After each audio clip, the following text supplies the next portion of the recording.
Bismillahirrahmanirrahim. Assalamualaikum warahmatullahi wabarakatuh. Alhamdulillahillazi arsala rasulahu bil huda wa dinil haq liyudhhirahu ala dini kulli wa kafa billahi syahida. Asyhadu an la ilaha illallah wahdahu la syarika lah wa asyhadu anna Muhammadan abduhu wa rasuluhu allazi la nabiyya ba'da amma ba'du. Baik, pertama-tama saya ucapkan terima kasih yang sebanyak-banyaknya kepada dosen pengampu, yaitu Pak Dedi, yang telah mengajarkan kami banyak hal dalam mata kuliah kewirausahaan ini, sehingga saya dan rekan-rekan saya ini dapat membuat bisnis plan, yaitu Trimilk, yang akan dijelaskan juga oleh rekan-rekan saya, yaitu Asep Nurholis dan Rahmalian Azizah, dan saya Ratati Salimah sebagai moderator. Baik, kemudian saya akan menjelaskan apa sih yang latar belakangi kami untuk membuat bisnis plan Trimilk ini. Jadi ini tuh berawal dari kami yang menyukai susu dan kebanyakan produk sudah tidak mempertahankan rasa susunya. Maka kami berpikir untuk menciptakan minuman yang tetap mempertahankan rasa susu itu, tetapi tidak bosan karena memiliki banyak varian dan beberapa topping di atasnya. Kami pun melihat peluang yang cukup lumayan gitu, lumayan besar dalam bisnis minuman ini, karena pastinya setiap harinya itu orang tuh pasti mencari minuman.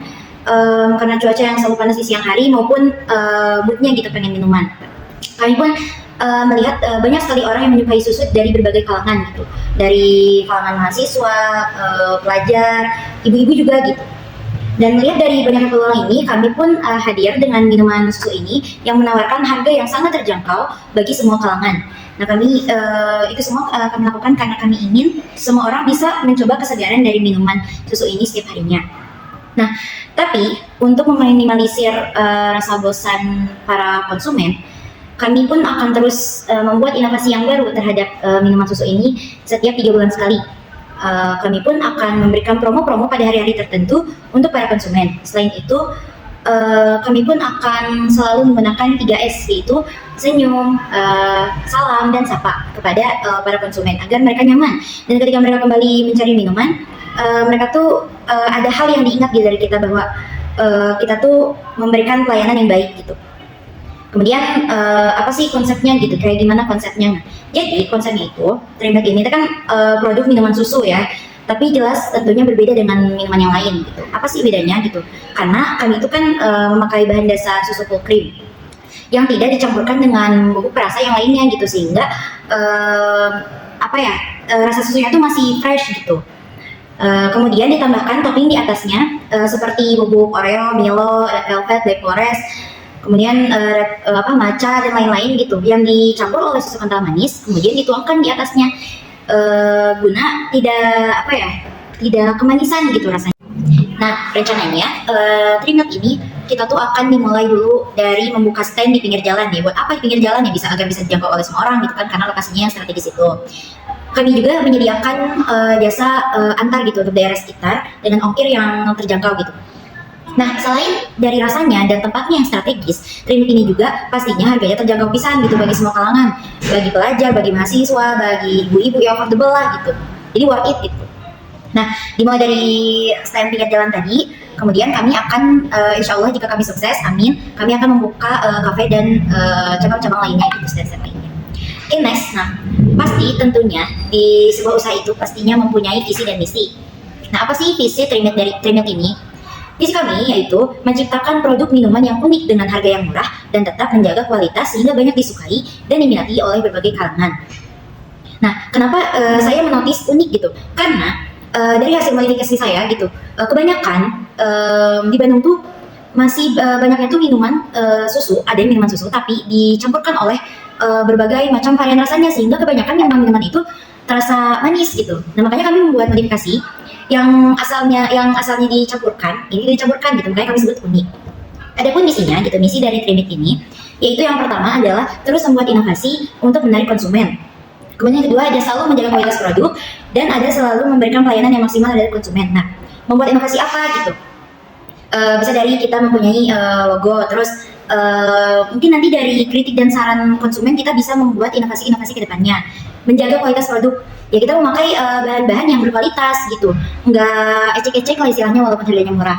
Terus memberikan pelayanan yang dengan tadi 3S tadi, senyum, sapa, dan salam tadi yang kita tidak akan pernah lupakan, supaya konsumen jika kembali lagi pada kita akan mengingat gitu bahwa pelayanan kita itu baik gitu pada mereka.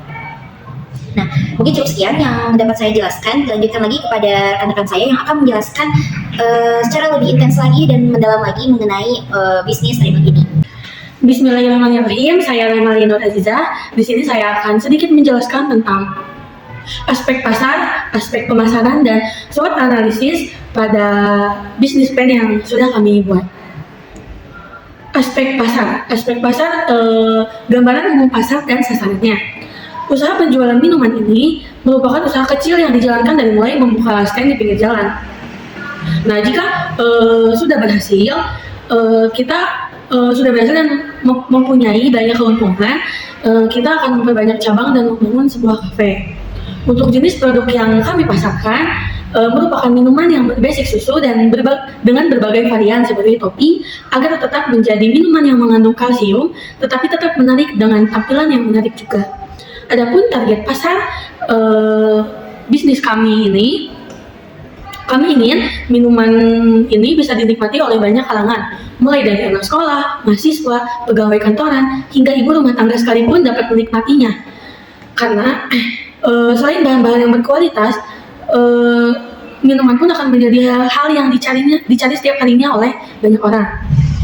Dalam bisnis yang kami buat, tentunya ada pesaing. Untuk saat ini kami lumayan banyak memiliki pesaing, karena banyak minuman yang sudah memiliki brand terkenal di luar sana. Walaupun jenis minuman yang kami jual itu jarang ditemui, tetap saja sedikit berpengaruh karena brand minuman lain sudah mempunyai banyak pelanggan dan tempat penjualan yang cukup strategis. Selanjutnya, aspek pasar. Dimulai dari sasaran pembeli. Sasaran dari Trim Milk ini adalah para penikmat susu dari semua kalangan. Kenapa penikmat susu? Karena kami sangat mempertahankan rasa susu di minuman ini. Jadi untuk orang yang tidak suka susu itu mungkin tidak akan suka gitu. Dan untuk diferensiasinya, cara kami itu di penyajian produk. Biasanya minuman lain itu mencampurkan bubuk rasa dengan susu, tapi kita tidak mencampurkannya. Kita itu membiarkan bubuk rasa itu bertekstur kental dan kami jadikan topping di atasnya. Lalu ada juga aspek pemasaran, yaitu promosi. Untuk promosi, bermula dari kami akan membranding terlebih dahulu kepada teman-teman kami dan meminta bantuan agar memberi ulasan serta mention Instagram yang kami punya agar tersebar luas. Kami pun akan aktif memposting pamflet di feeds maupun story Instagram, dan aktif di WA untuk menyebarkan pamflet ke grup yang ada. Tidak lupa kami pun membuat konten TikTok, karena platform itulah yang kini digunakan banyak orang. Tak lupa pada minggu pertama grand opening, kita akan memberikan diskon maupun promo untuk menarik konsumen agar bisa berkunjung kembali. Selanjutnya ada pengembangan pasar. Setelah bisnis ini berhasil, kami akan mencoba membuka cabang Trim Milk dan kafe di kota Bandung terlebih dahulu, agar nantinya makin banyak orang Bandung yang mengenal Trim Milk ini dengan keunikannya sebelum dikenal oleh orang luar di kota Bandung, oleh orang di luar kota Bandung. Lalu ada langkah-langkah promosi. Pada permulaan, kami akan memberikan promo buy 2 get 1 dan terus mempertahankan cita rasa serta kualitas yang kami miliki. Untuk pengembangan produk pada Trim Milk ini, kami hanya mengembangkan dengan cara pendistribusian dan memperbanyak topping rasa. Trim Milk yang mempertahankan cita rasa susu ini akan menjadi salah satu daya tarik untuk para konsumen. Dan terakhir adalah analisis SWOT. Untuk yang pertama, strength atau kekuatan. Yang pertama, Trim Milk ini jarang ditemui karena masih mempertahankan cita rasa susu dengan cara tidak mencampurkannya dengan gula atau bahan lain. Yang kedua, Trim Milk ini memiliki rasa yang enak karena menggunakan bahan baku yang berkualitas. Yang ketiga, harganya yang terjangkau sehingga bisa dikonsumsi oleh semua kalangan. Yang keempat, lokasi stand di pinggir jalan yang sehingga semua orang bisa menjangkaunya. Dan yang terakhir, menyediakan jasa pesan antar untuk daerah sekitar dengan tambahan biaya pengiriman yang sesuai. Selanjutnya ada weakness atau kelemahan. Yang pertama, Trim Milk ini hanya memiliki satu jenis minuman, walaupun mempunyai varian rasa dan varian rasanya juga hanya 7, jadi tidak banyak. Yang kedua, karena kami hanya menyediakan 7 varian dan 3 topping, jadi jika selera konsumen terus berubah, kami akan melakukan penambahan varian dan berinovasi lagi menciptakan jenis minuman baru. Yang ketiga, kami tidak bisa menjangkau konsumen yang alergi dan tidak menyukai susu. Dan yang terakhir, kami tidak mencampurkan susu dengan gula atau bahan apapun. Karena itu, orang yang tidak menyukai atau bahkan alergi susu tidak akan bisa mengkonsumsinya. Yang ketiga ada opportunity atau peluang. Terdapat peluang besar karena jarang produk minuman yang tidak mencampurkan susu dengan gula atau bahan lain. Dan yang terakhir ada threat atau hambatan. Hambatan yang pertama adalah persaingan, karena sudah banyak brand minuman terkenal dengan harga yang terjangkau sehingga tidak mudah untuk menarik konsumen. Dan yang kedua, tiruan. Trim milk ini sangat mudah ditiru karena memang pembuatannya mudah dan bahan bakunya yang mudah ditemukan. Jadi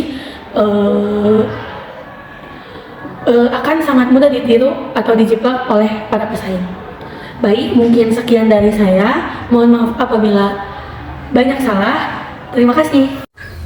Oke, baik. Assalamualaikum warahmatullahi wabarakatuh. Perkenalkan, nama saya Asep Nurholis dari mahasiswa jurusan Bahasa dan Sastra Arab semester 4, bagian mata kuliah KWU. Di sini saya akan menjelaskan terkait dengan bisnis plan, bagian dari keuangan, yang mana bisnis plan itu bisnis plan yang kita ajukan terkait dengan penjualan minuman. Oke, baik saja, saya langsung menjelaskan terkait dengan apa pembiayaan yang dibutuhkan saat melakukan plan bisnis pada usaha minuman ini. Untuk pembiayaan kita dibagi kepada 3 bagian, yaitu ada biaya investasi, kedua biaya bahan pokok produksi, dan ketiga ada biaya operasional. Untuk biaya awal, ketiga biaya ini menentukan modal awal ketika kita membuka usaha minuman ini. Yang pertama ada biaya investasi, di mana di sana perhitungan terkait apapun yang dibutuhkan seperti barang yang sifatnya lama, seperti di sini kita disebutkan untuk biaya investasi ada gerobak, gelas, ukur, teko, sendok, cangkir, cooler box, toples kecil, tempat sedotan, lap, shaker, stand, dan lain-lain. Di situ kita perhitungkan dan kita jumlahkan berapa biaya total investasi untuk menentukan modal awal selanjutnya. Dalam biaya ini terdiri dari jumlah harga, yaitu total biaya, estimasi ketahanan berapa tahun barangnya, dan kemudian ada biaya penyusutan, yaitu sebagai biaya kompensasi dari kerusakan barang itu. Itu diantaranya biaya investasi. Yang kedua ada yang disebut dengan biaya bahan pokok produksi, di mana bahan pokok produksi ini membahas terkait dengan keuangan atau pembiayaan terhadap sebuah produk, di mana barang-barang yang dimasukkan adalah hal yang apapun barang yang mendukung terkait pembentukan bahan pokok produksi, di mana kita memproduksi satu minuman, maka kita akan mengkerucutkan atau menspesifikasikan terkait dengan bahan biaya produksi, pokok produksi. Di sini kita ada bahan pokoknya, yaitu terkait susu, diamond, full cream, Milo Black, red velvet, matcha, coklat, taro, kopi, es, batu, SKM, cup, sedotan, plastik, cup. Biaya barang-barang yang dituliskan di biaya bahan pokok itu adalah biaya yang produksinya atau ketahanannya hanya 1 kali saja. Jadi dalam seminggu kita berapa kali produksi, jadi hitungannya seperti itu. Yang ketiga ada biaya operasional, di mana biaya operasional ini adalah mencakup terkait dengan hal-hal yang mendukung terjadinya atau landingnya suatu bahan pokok produksi atau produksi minuman ini. Di antaranya ada listrik dan air, sewa, informasi dan promosi, pemeliharaan alat, serta keamanan dan lain-lain. Dan itu dijumlahkan menjadi biaya operasional yang kita hitung dalam 1 tahun. Jadi kita membutuhkan operasional untuk apa saja dalam kurun waktu 1 tahun itu. Nah, kemudian setelah itu kita jumlahkan terkait dengan biaya investasi, biaya produksi, biaya operasional, dan biaya penyusutan tadi. Dimana total yang kita butuhkan untuk modal awal sekitar 14.386.000. Untuk menentukan HPP, yaitu harga pokok produksi, yaitu kita melalui rumus diantaranya adalah biaya tetap sama dengan biaya penyusutan ditambah dengan biaya operasional. Dimana biaya penyusutannya kita 946.000 dan biaya operasionalnya 9 juta. Jadi HPP pada bisnis plan ini yaitu 9.946.000 per tahun.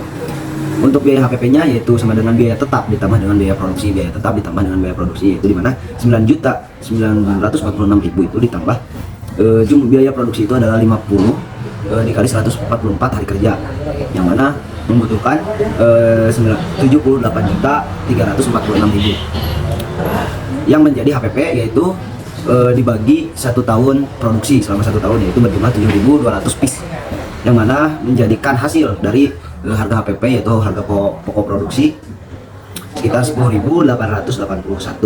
Harga jual produksi yaitu harga jual produksi kita menggunakan rumus yaitu HPP ditambah dengan keuntungan, dimana HPP-nya 10.880 ditambah keuntungan yang kita ambil adalah 60%. Jadi sama dengan 10.881 ditambah 6.500 sama dengan 16.000. Jadi untuk harga jual produksi ini adalah di 16.000. Kemudian analisis RMC yaitu total biaya produksi. Total biaya produksi dalam 1 tahun ada 68.400.000 ditambah dengan biaya operasional dalam 1 tahun yaitu 9 juta. Sama dengan total biaya produksi keseluruhan adalah 77.400.000. Total pendapatan. Untuk rumus total pendapatan kita menggunakan HPP ditambah jumlah produksi, di mana HPP-nya 10.800 ditambah 7.200 piece dalam setahun sama dengan 77.760.000 per tahun. Keuntungannya ya pendapatannya yaitu sekitar 6.480.000 per bulan. Jadi 1 bulannya kita mendapatkan 6.480.000 keuntungan. Adapun keuntungannya kita keuntungannya yaitu total pendapatan dan total produksi. Total produksi tadi 68.400 ditambah 77 dikurangi 68.400 sama dengan keuntungan per bulannya 9.360.000 per bulan. Itu keuntungan. Total pendapatan yaitu sekitar 77.760.000. Jangka waktu pengembalian modal investasi dikali masa produksi atau keuntungan. Investasi itu 3.015.000 per tahun dikali 1 tahun atau 68.400 dikali 93.600 per tahun adalah 1,15%. Berdasarkan analisis tersebut maka modal usaha atau biaya investasi yang dikeluarkan untuk usaha ini akan kembali dalam jangka waktu 1 tahun 1/4 bulan atau 1,1 bulan setengah. Terus sekitar 13 bulanan tahun dengan jumlah produksi 7.200 per tahunnya. Dalam jumlah kerjanya kita hanya 144 hari kerja per tahunnya, karena kita seminggu cuma 3 hari kerja yaitu di hari weekend saja. Untuk kemudian ada proyeksi laba dan rugi laba. 1 yaitu penjualan kita diratakan harganya yaitu sekitar 13.000 untuk harga minumannya per satunya, dikali 1 hari kerja itu kita memproduksi 50 piece, kemudian dikali setahun berarti 144 piece. Total pendapatan kita adalah 93.600.000. Biaya produksi, biaya variabel, biaya bahan baku dan pendukung yaitu 68.400.000. Biaya tetap per tahunnya yaitu 9.946.000. Total biaya produksi yaitu sekitar 103.546.000. Laba pendapatan atau biaya produksi yaitu sekitar 25.200.000. Itu untuk proyeksi rugi-nya. Adapun untuk proyeksi BEP-nya dalam setahun ya 25 juta dalam setahun. Proyeksi BEP-nya itu penjualan yaitu sama 13.000 dikali 50 dikali setahun. Total penjualan 93.600.000. Biaya variabel bahan baku, total biaya variabel 68.400.000. Total biaya tetap adalah 9.946.000. Oke, sekian saja. Jadi untuk keuntungannya tadi biaya bahan, biaya rugi dan keuntungannya serta analisis biaya yang dibutuhkan ketika kita membuka usaha. Sekian dan terima kasih. Mohon maaf apabila ada kesalahan. Assalamualaikum warahmatullahi wabarakatuh.